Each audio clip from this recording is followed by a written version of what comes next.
हमारी तपश्चर्या का प्रधान प्रयोजन उन सुसंस्कारित आत्माओं में प्राण और साहस भरना है जिनकी मनोभूमि में आज की युग धर्म को समझ सकने और उसके लिए कुछ करने की हिम्मत विद्यमान है।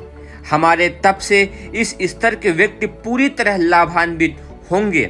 पिछले दिनों रामकृष्ण परमहंस, महर्षि रमन, अरविंद घोष जैसे महामानवों ने इसी स्तर की, इसी प्रयोजन की तप साधना की थी और उसका फल भारतीय स्वतंत्रता के लिए उत्पन्न अग्रित सूर सैनिकों के रूप में प्रस्तुत हुआ था।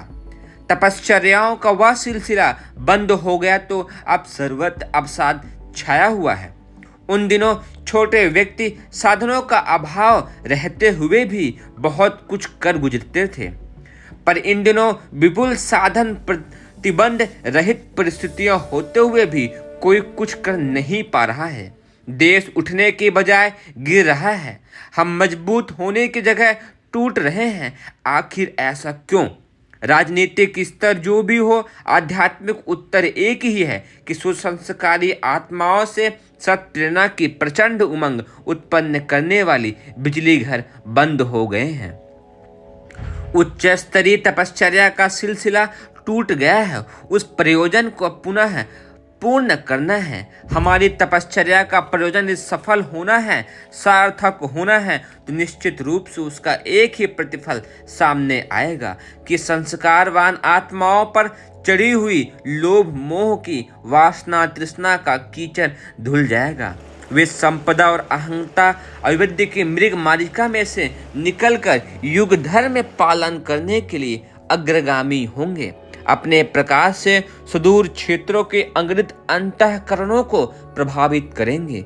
जिन परिजनों में ऐसे परिवर्तन पाए जाएं, समझना चाहिए कि उन्होंने हमारी सच्चे आत्मीय जनों की श्रेणी में प्रवेश कर लिया और हमारी गहन आत्मीयता और तप संभावित उपलब्धियों का लाभ उठाने के लिए अपने कपाट खोल दिए।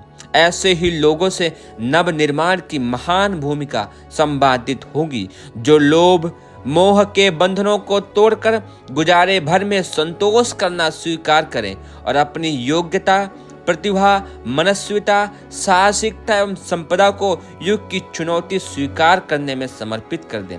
ऐसे ही गुलाब के पौधों और चंदन के पेड़ उगाने की विशाल परिमाण में कृषि एवं बागवानी करने के लिए हम विदा हो रहे हैं।